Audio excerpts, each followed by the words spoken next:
My first guest is serving her fourth term in Congress, representing New York's 21st District. She was just elected as GOP conference chair. That makes her the highest-ranking Republican woman in Congress. She says Republicans and the American people have never been more energized and excited to defeat the far left and save our country. Congresswoman Elise Stefanik joins us now from New York. Congresswoman, thank you so much for being here. I want to get started by saying congratulations being elected by your peers, the other members of the Republican caucus, to be their conference chair. A lot of people hear that term conference chair. They have no idea what that means. Why don't you explain it to them?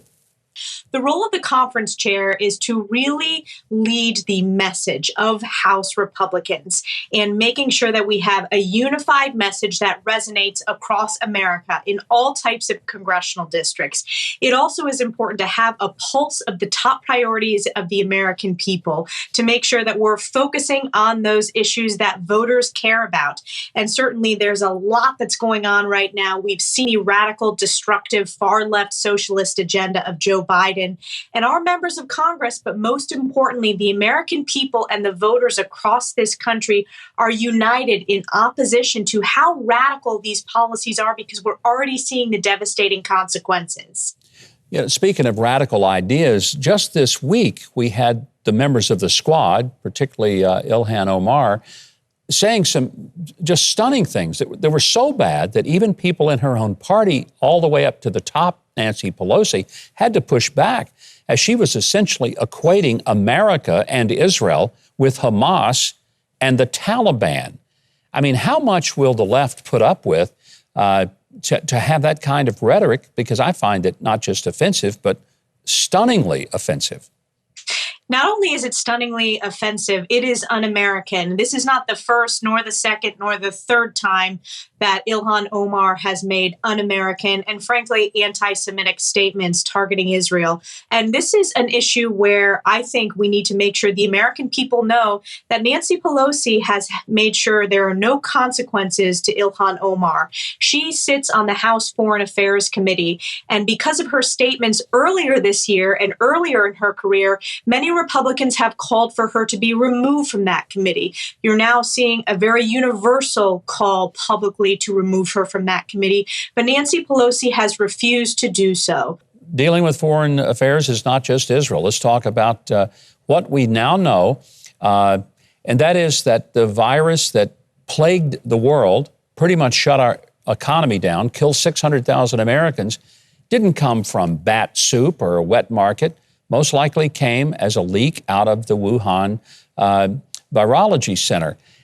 The troubling thing, we've now learned that there was a concerted effort to keep the truth away, not just from the American people, but from the American political leaders, to outright lie. And the media were co-conspirators in this.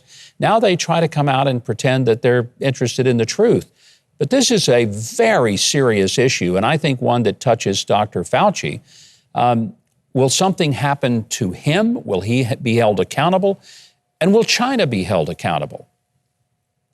Number one, Dr. Fauci should absolutely be held accountable. We need to fire Dr. Fauci. He has outstayed his welcome.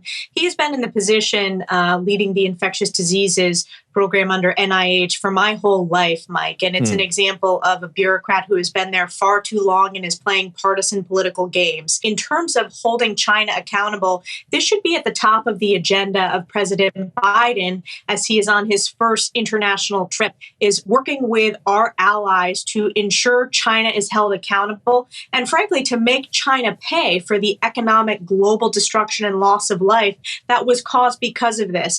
Congresswoman, my last question, it relates to something that is about as far away from you as possible, the southwest border. You're in New York, but yet all of us, everyone in America is affected by what's happening at the border. Quite frankly, I've heard you speak. You're far more articulate and interested in the southwest border than the vice president who's supposed to be in charge of it.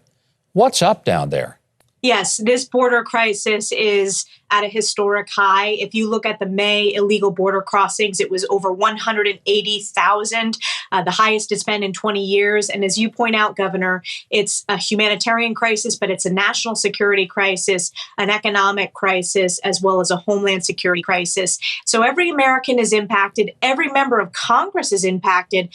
And I'm very proud of Republicans for being very unified in highlighting this border crisis, talking about the importance of investing in border security, building that wall, but also supporting our men and women in green who are the leaders of the Border Patrol, who are just doing unbelievable work every day. We are very grateful to have Congresswoman Elise Stefanik with us today, and we are so grateful for her time. I want to say to our audience, you can follow the Congresswoman on Twitter at Rep. Stefanik. It's right there on your screen.